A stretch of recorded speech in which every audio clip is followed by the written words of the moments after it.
जी नमस्कार, स्वागत आप सभी का अध्ययन मंत्र के यूट्यूब चैनल पर। मैं रोहित वैद्वान, आप हैशटैग बच्चा पार्टी कुल मिलाकर अध्ययन मंत्र। जब नोटिफिकेशन आता है इसके लिए कि भैया एग्जाम का नोटिफिकेशन आ गया है, फॉर्म भरने, वो खुशी।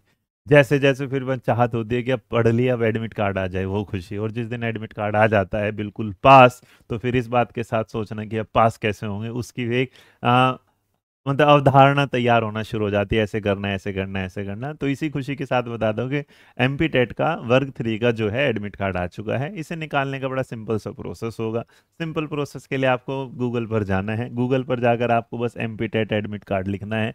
एमपी टेट एडमिट कार्ड लिखोगे, पहले वाला जो लिंक दिखाई देगा उस पर क्लिक करना है। एप्लीकेशन नंबर आपका, डेट ऑफ बर्थ डालनी है, और लास्ट में या तीसरे उसमें माता के, जो आपकी माता जी का नाम है, उसके पहले 2 लेटर और आधार कार्ड के 4 नंबर डालना। उसके बाद नीचे टोटल 52 + 2 कितना हो जाता है, 54। ऐसा आपको बदलता रहेगा, तो इसमें कोई दिक्कत नहीं। नीचे की तरफ लिखा है जैसे संगीता जी है तो SA लिखना है। उसके बाद आधार कार्ड के जो डिजिट है यहाँ लिख देना। ये है एडमिट कार्ड। लेकिन एडमिट कार्ड निकलने के बाद अचानक से जब एडमिट कार्ड आपके सामने आएगा, तो सवाल मैंने ये क्यों लिखा कि किस किस दिन होगा एग्जाम, किसको फायदा किसको नुकसान।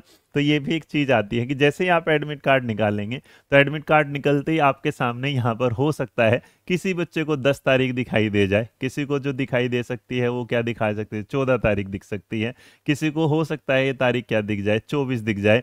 तो घबराइएगा मत, ये मत सोचेगा कि 10 तारीख को ये एग्जाम होना है। जैसे कि यूट्यूब पर आपने थंबनेल देख लिए होंगे, 10 को नहीं होगा एग्जाम, 24 को होगा। ऐसा कुछ नहीं है, शिफ्ट वाइज एग्जाम होता है।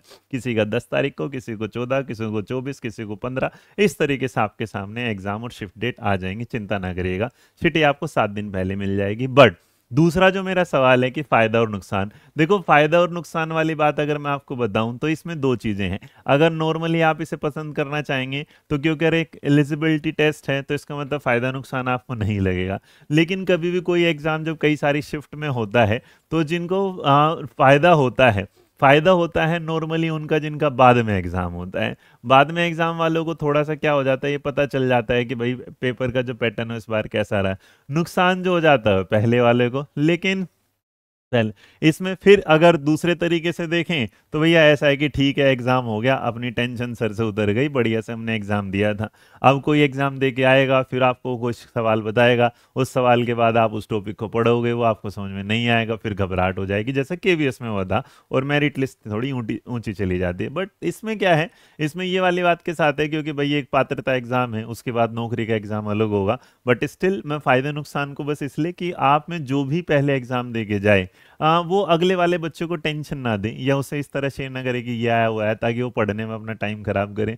अब ये भी हो सकता है कि आपने उसे सवाल बता दिया, वो होशियार निकला, उसने सवाल पढ़ भी लिया, तो ये नुकसान आपकी तरफ ना आ जाए, बाद में भाई एग्जाम में कुछ हो। तो नॉर्मली बस ये कि फायदा नुकसान उन चीजों के साथ होता है जिसमें आपको नौकरी के लिए होता है। ये पात्रता है तो इतना फायदा नुकसान की कोई टेंशन लेने की जरूरत नहीं है। बाकी जितने लोग तैयारी कर रहे हैं उनके लिए मेरी तरफ से एक स्पेशल क्लास है। जो स्पेशल क्लास होगी बाल मैराथन की, जो बाल विकास मैराथन है, 30 में से 30 पक्के 1 छूट, ये हम सारे टॉपिक कवर करेंगे। और आप जानते हैं कि एमपी टेट के जो सवाल होते हैं वो सी टेट के सवालों जैसे नहीं होते।